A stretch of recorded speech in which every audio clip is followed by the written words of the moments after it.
Sa patuloy na programa ng PNP kontra insurhensya, nagsagawa ng anti-terrorism lecture ang mga miyembro ng Regional Police Community Affairs and Development Unit 3 sa Pampanga State University. Patrolwoman Dixon Reyes sa Weran, ibalita mo.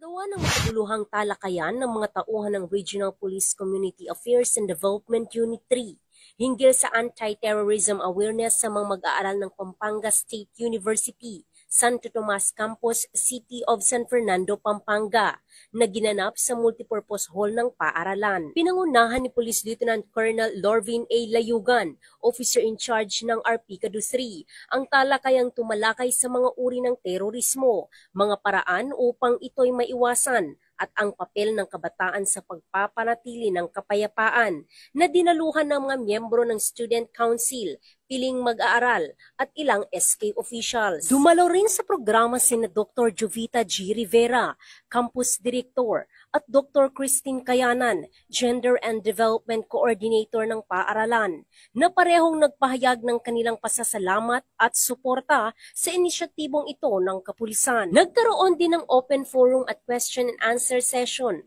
kung saan aktibong nakibahagi ang mga mag-aaral, nagbahagi ng kanilang mga katanungan at opinyon at ipinakita ang kanilang interes sa isyong tinalakay.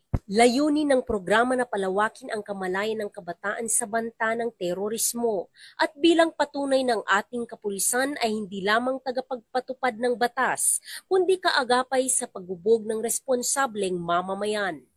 Mula rito sa Pampanga State University, City of San Fernando, Pampanga, ako ang inyong Police News Network correspondent, Patrolwoman Dixon Reyes A. Saweran, alagad ng batas, tagataguyod ng Balitang Pulis.